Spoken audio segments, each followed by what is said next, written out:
I was not here. Oh, man, when you get in the presence of the Lord, sometimes you can't even breathe, y'all. I'm not kidding.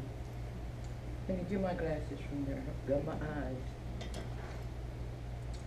I don't know how loud it is, but this doesn't need to be too loud because I'm loud already.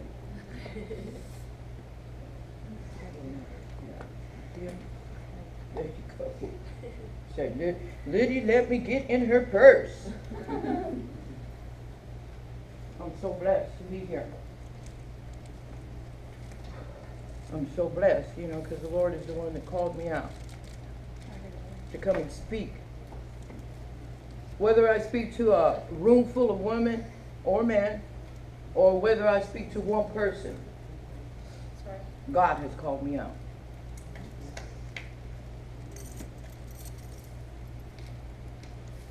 The last time I spoke, sisters, let me start prayer before I start, because once I start, I'm going to start. It's a very short prayer, even though Sister Tina already took us through it. But Father God, I just come before you right now, Father and Lord. From my heart, Lord, I ask you that you would increase at this moment, and I would decrease. I will stand behind you. I will open my mouth, Father, and I would let your words come through. I am only your servant, Father. I am only here to serve you. And Father, I know whether it be everyone or one person in here, you sent me for her.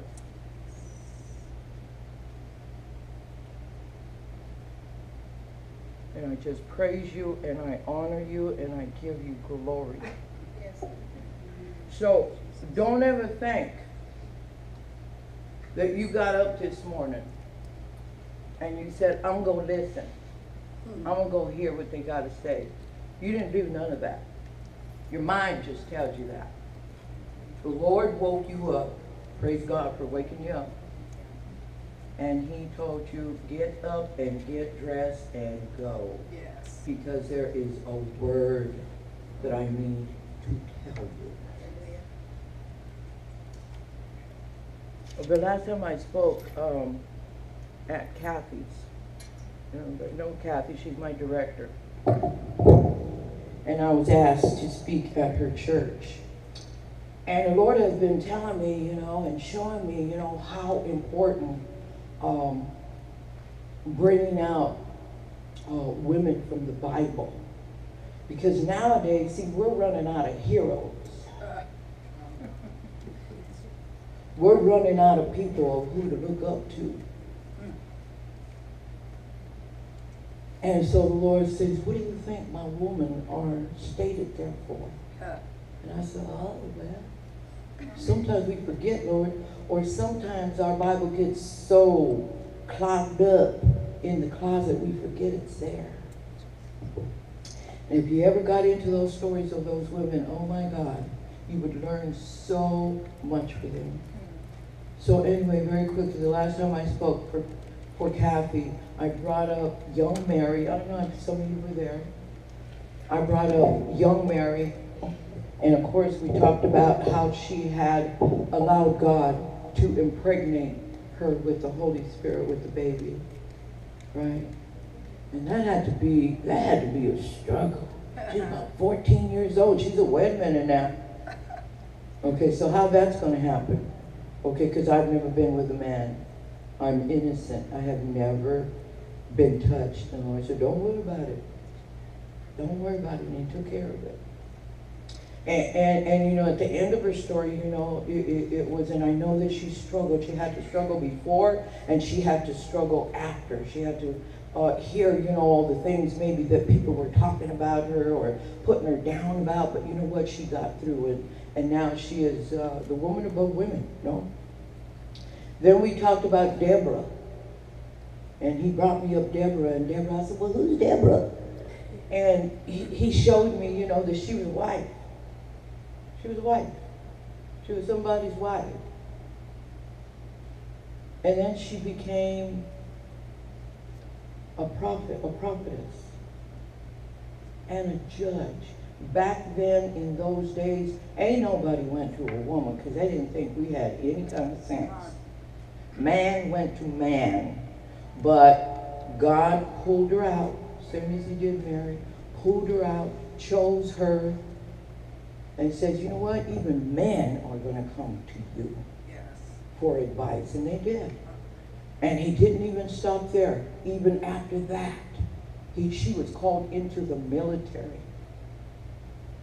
And I know that there was another man involved that had been called, but he said, I ain't going without you. And I thought, well, why? You know what? So what's happening here? And it was, you know, that he knew that she was walking around with the word of God. She was a prophetess. And he says, I'm not going into that battle without God's word and without the knowledge that you could show me. So that's Deborah. It was a story of victory. And then the last woman I spoke about was Mary Magdalene, the one that God met on the ground. He met her in her death, almost in the time of her death, just inches, because the man had picked up the rocks. As you know, I don't know if you know this, her story, but she was a prostitute. So she had issues with men. Because sometimes as a prostitute, you know, we love men and then we hate them. So she went through a lot of changes behind men. And he met her at that place where she was going to die.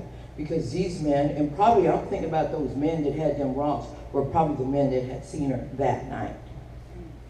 And they had rocks, so, because now other people were looking at them. And so, yeah, I have my rock and I'm ready. Let's just kill her. And they were starting to throw rocks at her, and they don't want to hurt her, they wanted to kill her in her life. And the Lord came through. And he says, you know, I'm going to paraphrase it, and he says, you know, you that do have not no sin. Anybody here doesn't have sin? And in other words, he was saying, how can you judge her? Think of the things that you've done or done through, you know, went through. And all of a sudden, one rock and two rocks and four rocks, they started, you know, falling. And, you know, and I thought of her life even more, and I said, wow. So this woman, you know, because a whole lot of prostitutes, you know, they don't just have that intimate, wonderful, sweet, wonderful time with men. They get raped. They get beat up. They get tore up. And all of a sudden, she has run into a man that didn't want anything from her but to love her. And I would say her life was changed at that moment for all of the women, but I believe that she fell madly and passionately in love with the Lord. She went to a home where he was, and she pushed all the men aside just to go and oil his feet and love him and dried him with her hair. Her hair, our hair is the crown, our crowns. And so I think, wow, you know, so it was a time too. She was the one that was one of the ones that was there that when he was crucified, she was there. And she was the just one that was there when he rose. And he showed himself to her. I thought, wow, if you don't believe a woman is important in God's eyes, I don't know what to tell you. But he could have told any of the disciples, he could have told any, look, guy, you need to go. No, he said, you. He looked at Mary and he said, you go down. Because he knew Mary was going to do that exactly. And that's exactly what she did. So, you know, when we think about Mary, if you ever get into the book and of the Lord's, you know, you will read about Mary. But today I'm going to tell you just a little bit about Tamar. And I don't know if you guys have ever heard about her. She's in 2 Samuel. And so now, this word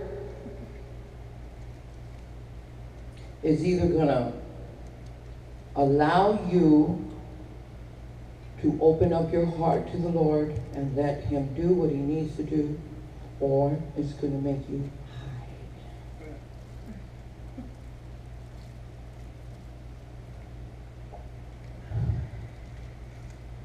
Real heavy. What was it for you? Second Samuel? Excuse me? What was it? Second Samuel? It's on 2 Samuel 13, 1 to 22. So let's get there, those who have a Bible.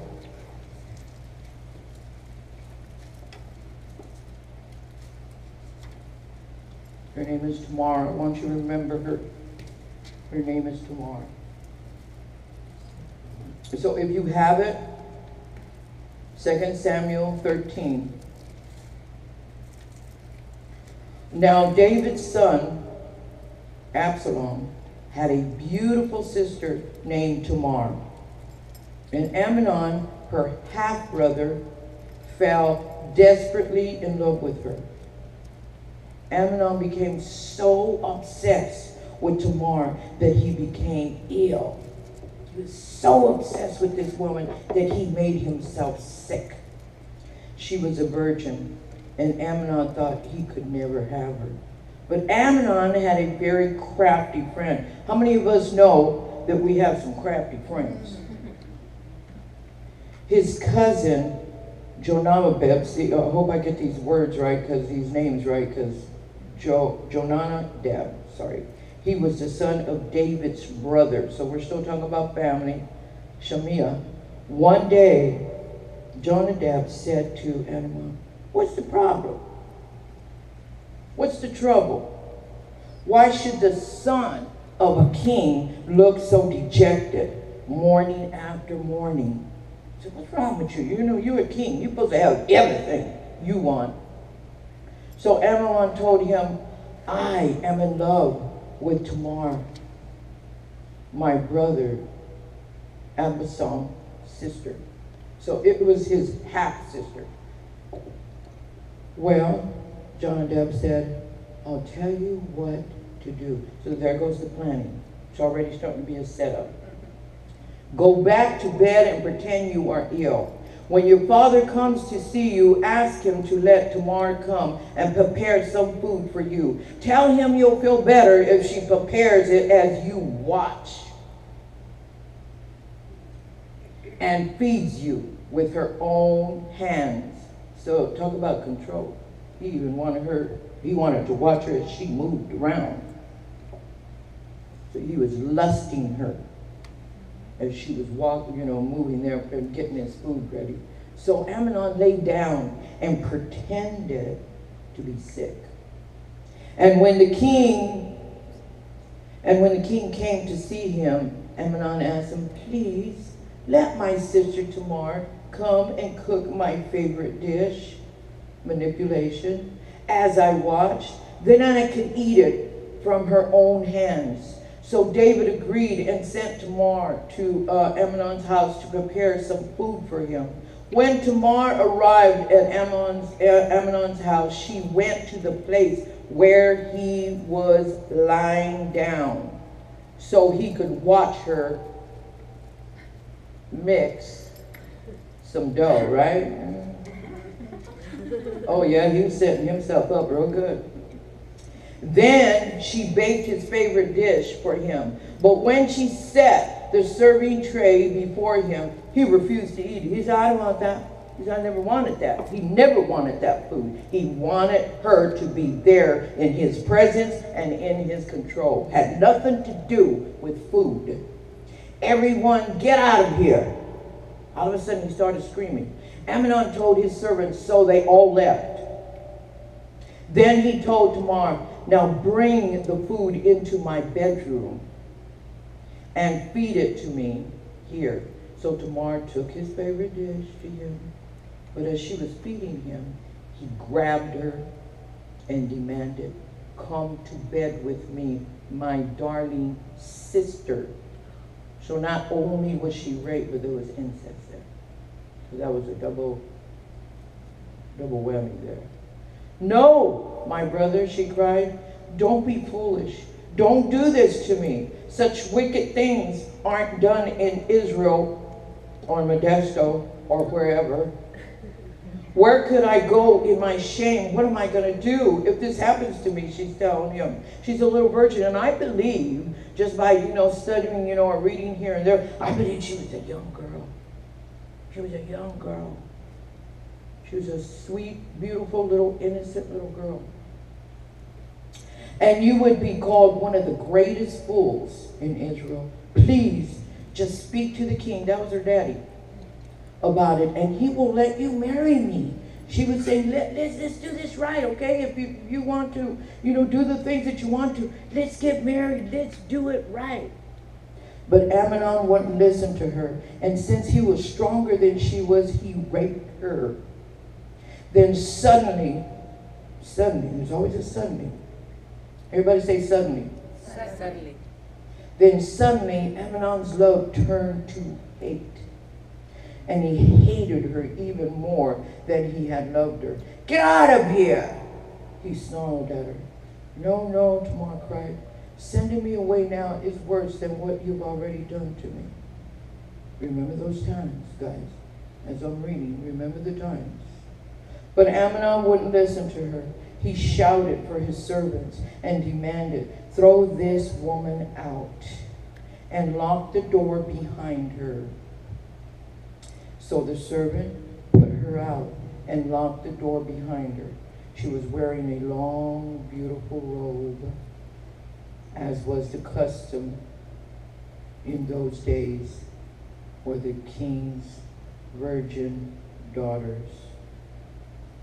But now Tamar tore her robe and put ashes on her head, and then with her face in her hands, she went away crying. They say she was a desolate woman. I just want to go back for a minute and say this. And as the custom in those days for the king's daughter,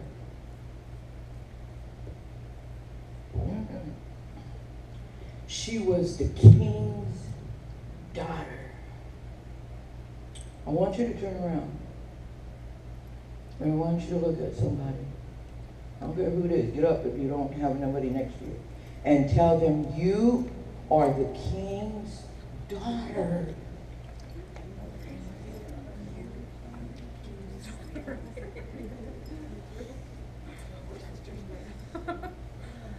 You are the king's daughter. You are the king's daughter. You are the king's daughter. He got 4 daughters right there. Look at that. So that meant that, she had been in her the palace, and she had been treated, as a king's daughter. And then all of a sudden, something happened. Something happened to her. And the course of her life changed at that moment. Think of a time. Listen, I believe she was maybe about 14, if even that. We all have stories. That's her story. I have a story. And, you guys have heard a little bit even here, but at 14 years old, I was raped. And pretty violent. And it was more than one man. And it changed the course of my life. I didn't know it then. I remember going days after that and still kind of like, okay, so what happened? What went on? Well, I couldn't quite get it because I was a little girl. I look at 14-year-old girls sometimes and they say, oh, it's my birthday. And I look at them and I think, oh my God, I was that young. I was a baby. I was a little girl. And yet, I was hurt. And it happened more than once. And like I say, with more than one man. That's just something that happened. But it changed my course. it changed. I was moving along, fine and okay, and just, struggling here and there. But nothing had happened to me at that point until that happened, and I became another person. I don't know what I became. I became a person that could not anymore feel. Other than anger, I was just going through so many changes. And I went into drugs, and I went into alcohol, and I went into men. Why we do that? I guess we try to do everything we possibly can to get rid of this pain that will never go away if we don't allow God to heal it. So now some of you are already sitting down there and say, okay, so I'm not going to let that show. Because let me tell you what Tamar felt when she was raped. To her, Tamar's future was destroyed, and her hopes for a good marriage was dashed. She said, it's over. It's failed. It's no more. My life is over. She also felt violated. She was treated so roughly. They just threw her down. Now we're talking about the king's daughter. We're talking about you. Because you are the king's daughter, and yet you were treated so violently and so rough, and you were thrown out. The minute that he got his way with Tamar, all of a sudden he couldn't stand it. He couldn't stand her. He couldn't stand the pain that was facing him. He couldn't stand it. He threw her eyes and get out of here. And she said, no, this is worse than when you raped me. And he didn't care at that point. We have come across so much in our lives in regards to those feelings of being violated. She also felt abandoned, deserted, left behind. And I felt that for so many years, you guys. I felt like I was always less of. I couldn't quite get there. No matter what I did, no matter what I said, no matter how I looked. I just always felt like I didn't measure up. Like I was left behind. And I remember I would ask myself, why do I feel like this? Why did this happen to me? What did I do so bad, Lord? And I remember I would ask him, what did I do so bad? Was I a bad daughter? Maybe I was a bad daughter. Was I a bad this? And I would try to figure it out, over and over and over and over, and I just could never get there. In school, I always felt, that I was less of anybody. I don't care who it was. I wasn't dressed right. I didn't have my good grades. I would just always felt like, okay, so I want to give up because you know what? This is just too much for me. Just hang on, you guys. Don't freak out because God got something good for you. He just does. But sometimes we got to go through the struggle. We got to go through the pain. We have to. Because I don't know if you know this or not, but God was there. He was there. He's seen everything. He's seen the rape. He's seen the molestation. He's seen the domestic violence. He's seen everything. He was there with you. He was there with you. How do I know? Because you're still alive. You're still here. She also felt shameful. The rape caused Tamar the honorable future expected for a king's daughter. That few minutes, whatever it was, took that from within her, and she no longer felt like a king's daughter. So right now, as we tell you, you are a king's daughter, you say, yeah, right, okay. Yeah, okay, sure. We can't even accept it now.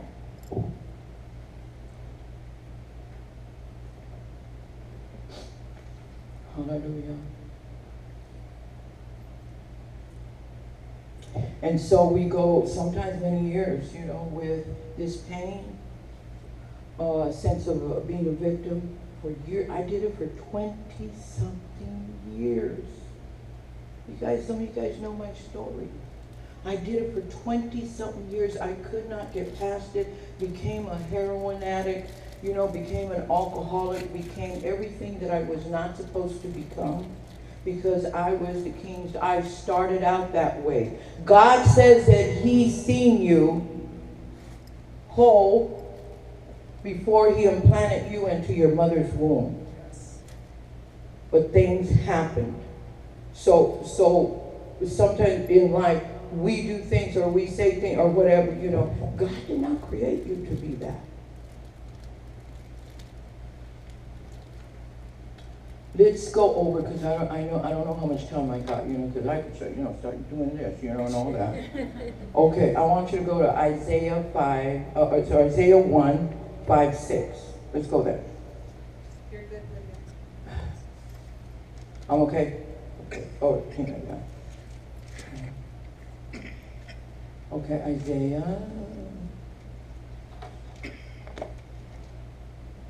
And it's more to the right, you guys. Okay, are you guys feeling this? Okay, don't get too quiet on me, because I already know you guys are rowdy. So don't be trying to act like you're quiet. Okay, don't. You know, I prayed, you know, that your hearts will be from stone into flesh. Because when we hear things like that, see, we close up right away. Oh, no. You know, because that shameful emotion is still with us. I ain't telling anybody that. I ain't going to say nothing to them. I ain't telling Sister Sharon, Tina, you know, no. I don't care. Sometimes we've been in church for 25 years and we still will not share or, what's the word I'm thinking? Just bring it out. Because this is what was told to me when I first got into my recovery, and I probably shared it with you already, and they said, secrets will kill you. And I thought, oh my God, I need a doctor. Okay, because I got a lot of secrets. Oh my God, what do you mean, you know? And all of a sudden I realized, and I started looking back in my life, and those were one of my secrets. My family found out. You know, I had 2 brothers then, you know, little kids, but, you know, the other siblings, but they were small. And I think I was sharing it with somebody. My brother next to me, he was supposed to be kind of watching me. My older brother beat him up because he didn't do a good job at it. And then my older brother wanted, you know, he got a rifle and he was going to go kill the people. Then they turned around and they told my mom. I was going to not tell nobody. I didn't even tell him. Somebody told him. But they ended up calling the police. And he came and he did a report. I wouldn't have told nobody.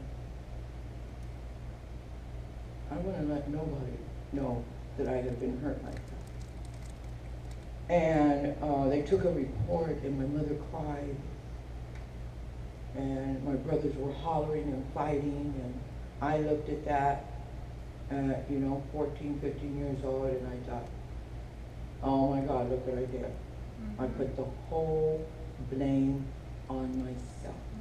Not on the perpetrators, not on anyone else but myself. I took on the whole thing. Look at my mama, look at her cry. Oh my God, you know what? I remember putting my head down, and I don't think I picked it up for the longest time.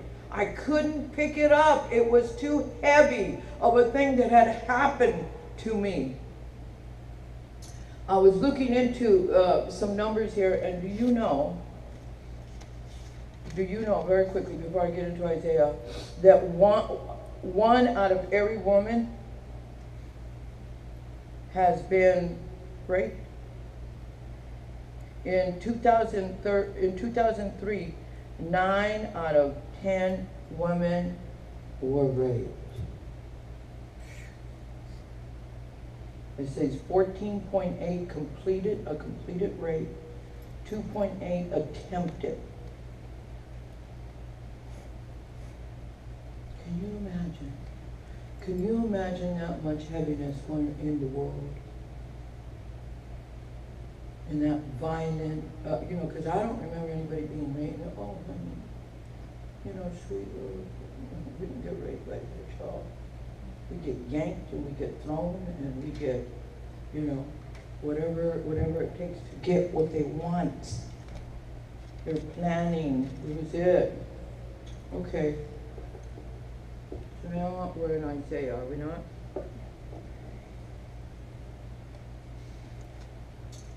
And so this is what Isaiah, and the Lord gave me this a long time ago. It's Isaiah 1:5-6. It says, why do you continue to invite punishment? Must you rebel forever? Your head is injured and your heart is sick.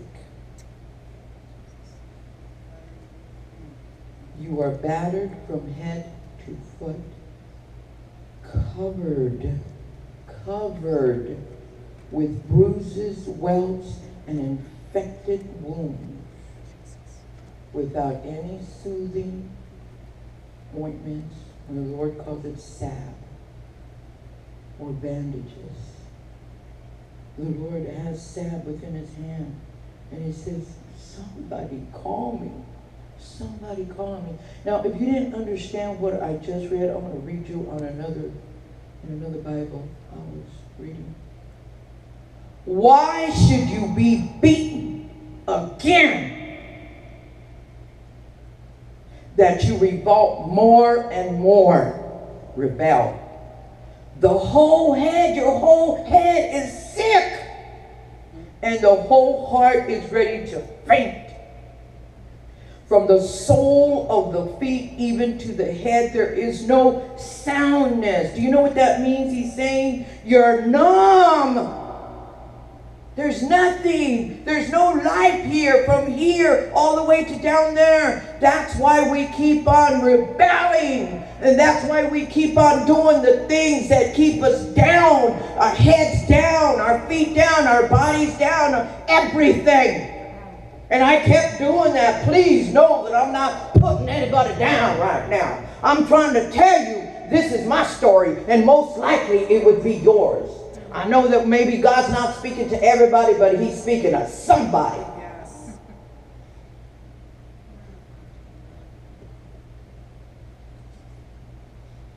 He's speaking to somebody. Been waiting for you. Come on. I got some salve in my hands to put into your open wounds. If you would just take it. But because we just haven't got to that point, see, God will meet you where you're at. Because listen, we talk about ground zero. And I tell the girls, I said, you know what? I said, let's get down to ground zero, man. And you'll see their face. And it'll change. You'll see a sadness and a hurt. And I said, get there. Get there. Remember what it felt. Get there.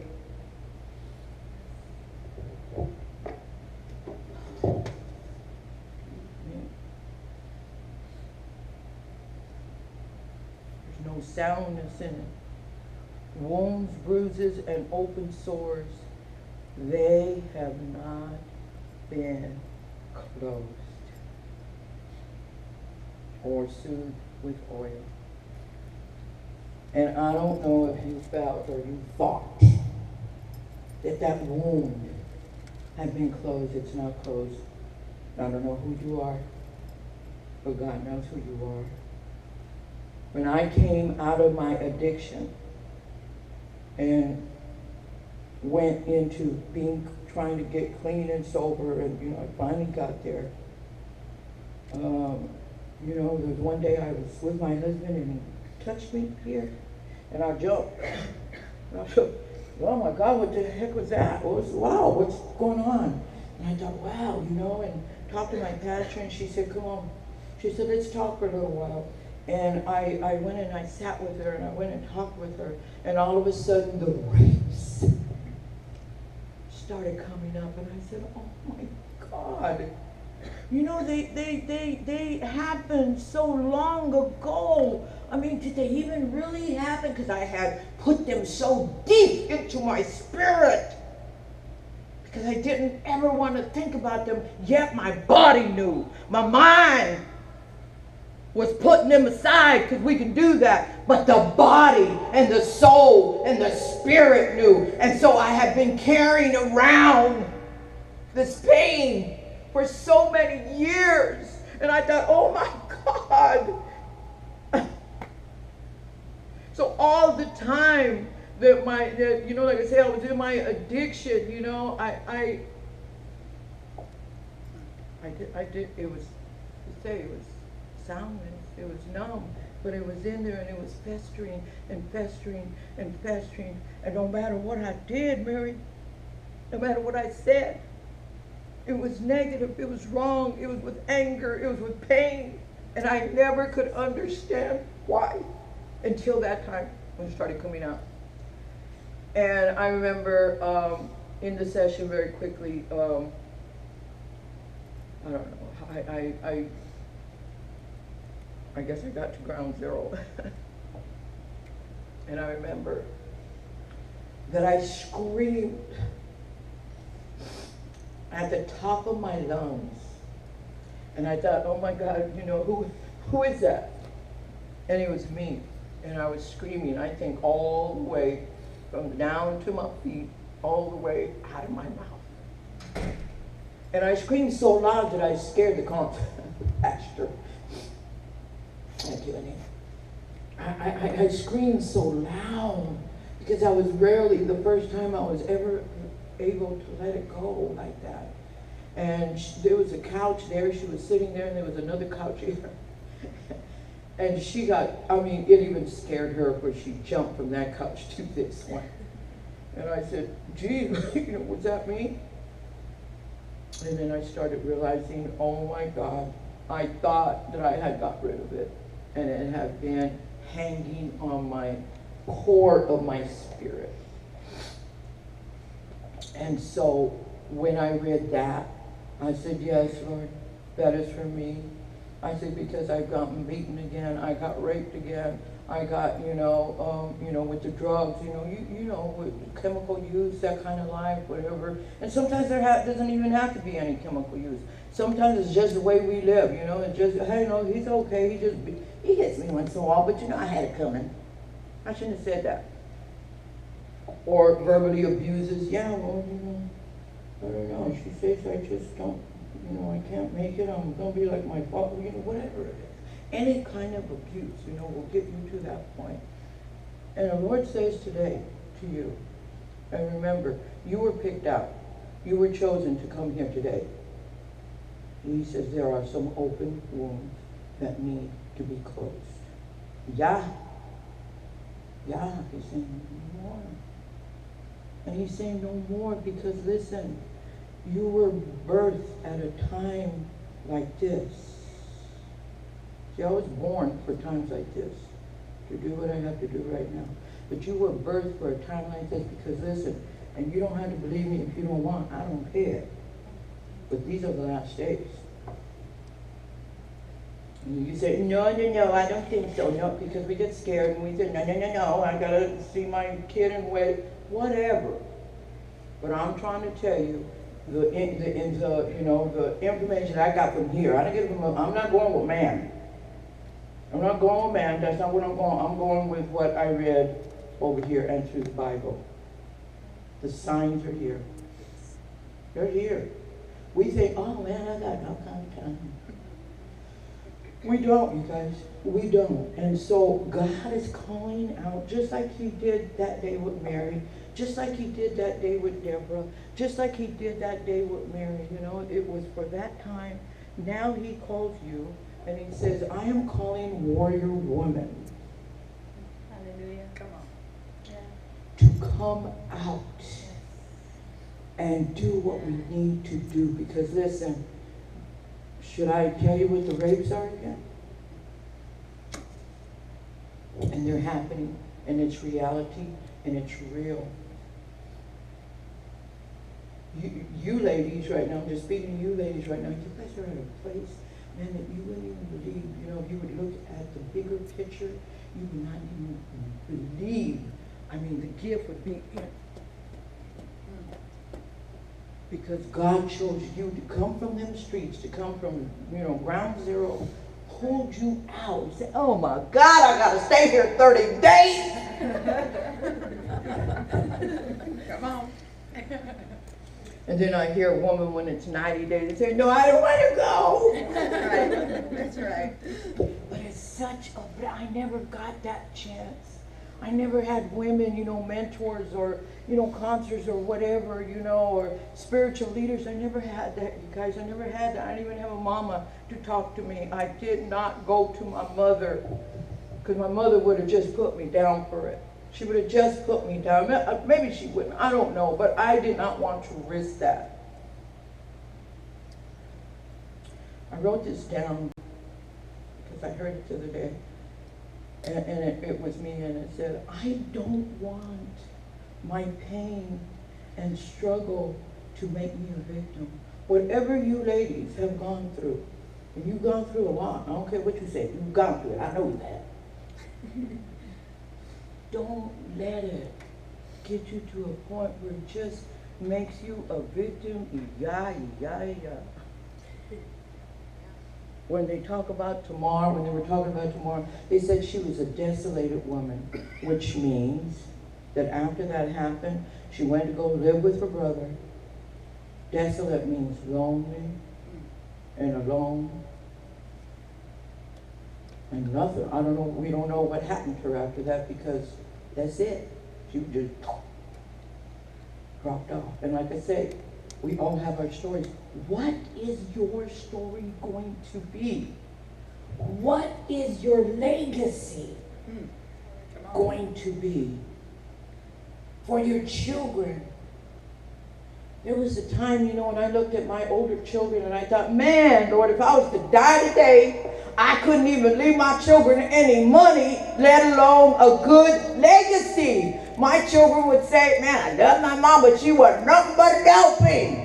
Because at that point, that's all I was at that point. I was nothing. I was that desolate woman. I was that woman that had gotten raped.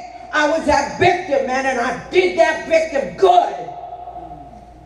I was nothing. I had nothing to give my children. I had no hope. None. I read a letter the other day and I thought, oh, that was me.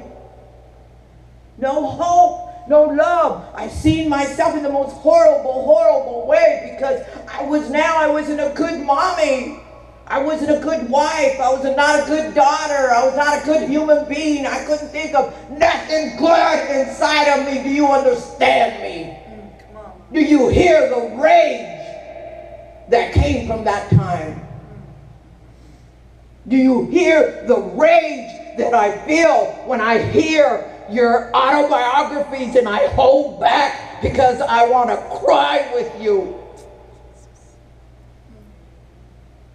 And cry even more when I know that you've gone out. None of y'all. But other women that I have heard that have left and gone back to their vomit.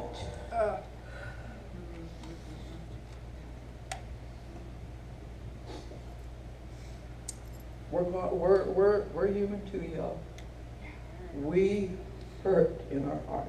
Yes. For you guys. Yes.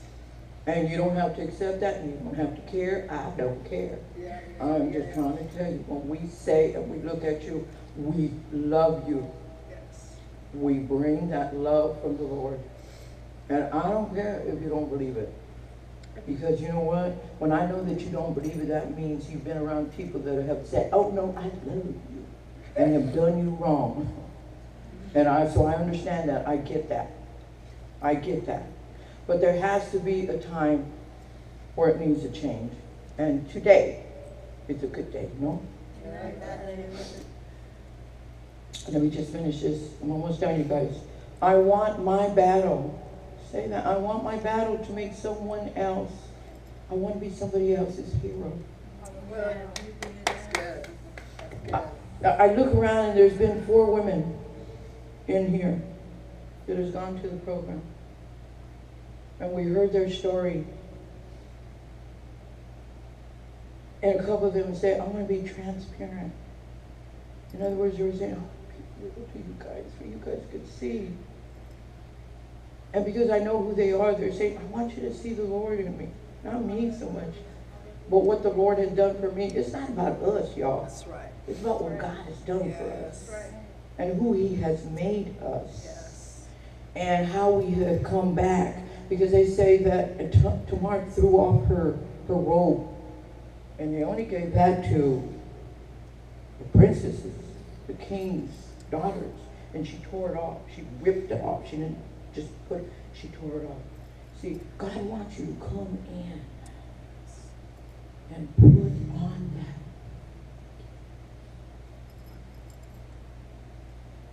He wants you to put the robe back on. He said, you are my daughter, no matter what you have gone through. See, God never stopped loving you. Oh, she got raped, I'm not going to love her no more.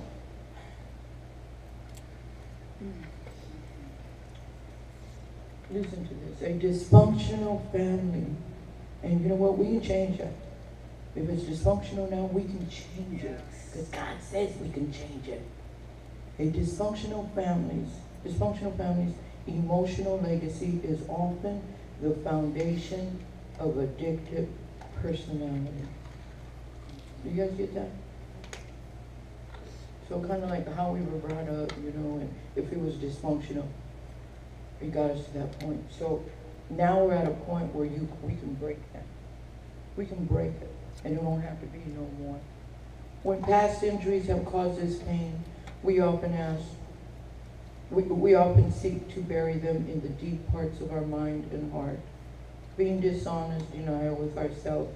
This way, however, almost always allows pain from the past to come into present and into our future. So a lot of times we say, man, you know, why can't I stop? I remember one girl that left the other day, and she said, why can't I stop? Why can't I stop using? Well, because she had not yet allowed God to bring that salve and heal us, you know. And this one story, you know, and I don't remember whether he was blind or he was lame or whatever, but I could never get over it when I read it. And the Lord walked up to him, and then he asked him just the weirdest question to me it was, and he says, would you like to be healed? And I thought, what do you mean? He's been like that all his life. Why wouldn't he? And then God revealed it to me, because sometimes we want to hold on to our stuff. Come on. We want to hold on to our stuff, and we don't, believe it or not, subconsciously, maybe not consciously, we do not want to be healed. Would you believe that? You don't want to be healed. Say, no, Lord. Walk past me. Go to her. Go to them over there. No. I don't know. I just stay with it because I know how to deal with it. You know, and you don't. You don't know how to deal with it. The way that we have dealt with it has almost darn near killed us. So we don't know how to deal with it. I didn't know how to deal with it because I put myself in such horrible, horrible places in my life. But I hope to be somebody's hero.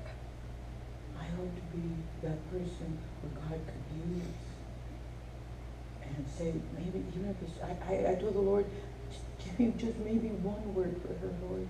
Maybe even just one word that she could grab it and take it with her, you know, just one.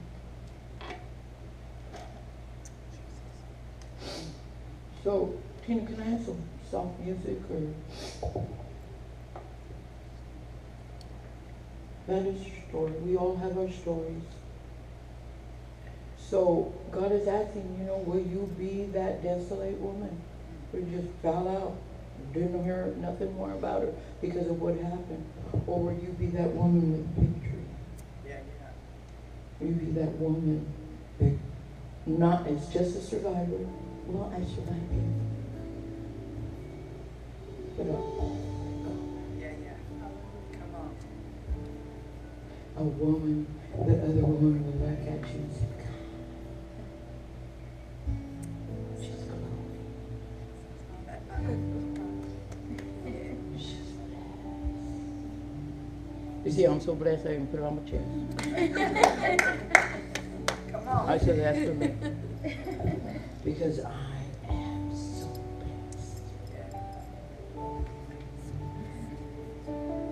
I feel you, ladies. I feel you. I feel you, sisters. I feel you. I love you. I love you. I don't care if I don't know you. I love you. I don't care. Well, we haven't even been introduced. I don't have to be introduced. That's right. If you sitting in here, you're loving the same man that I love. Yeah. I feel so blessed. My husband is well. He hasn't even had the surgery, and I'm saying through Jesus' name, he is well. That's right. All is well. And so,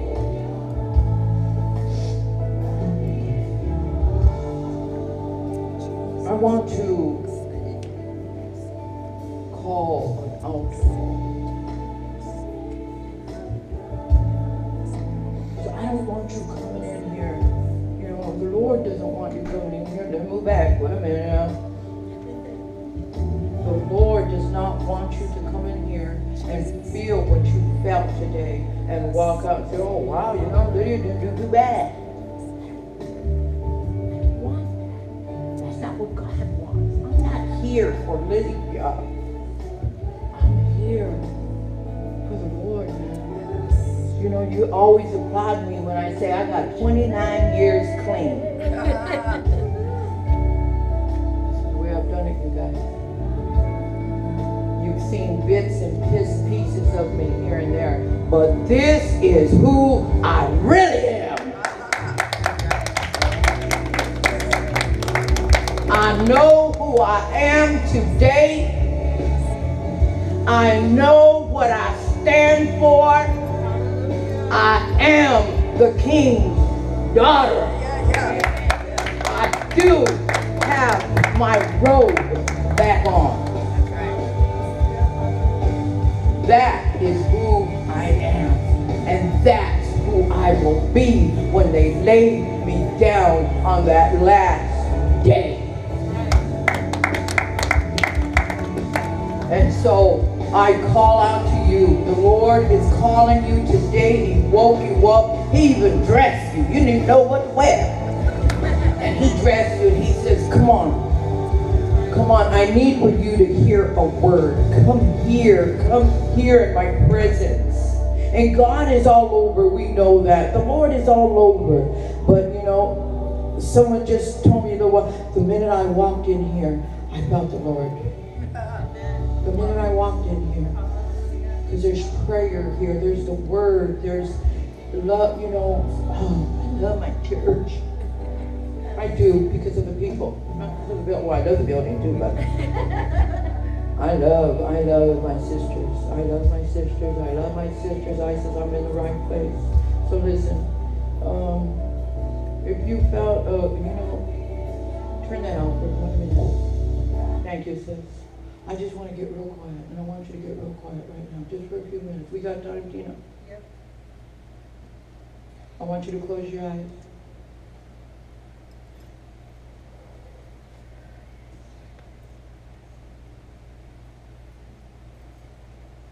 Don't feel funny with the quietness because the Holy Spirit wants to come in. He's here. In the core of your spirit, you're going to feel a stirring. A stirring. Let it happen.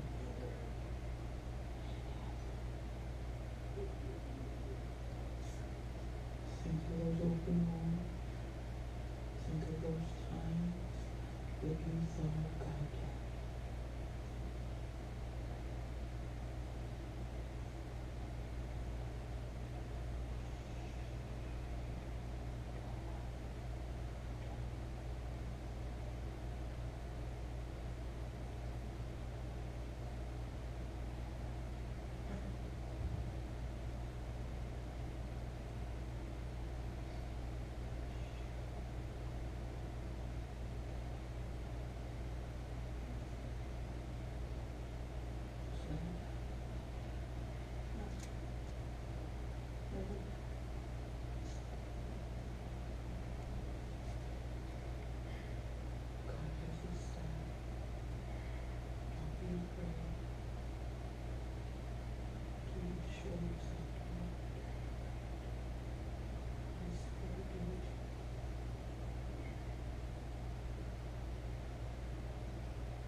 felt the Spirit of God stir you, your spirit, the core of your spirit.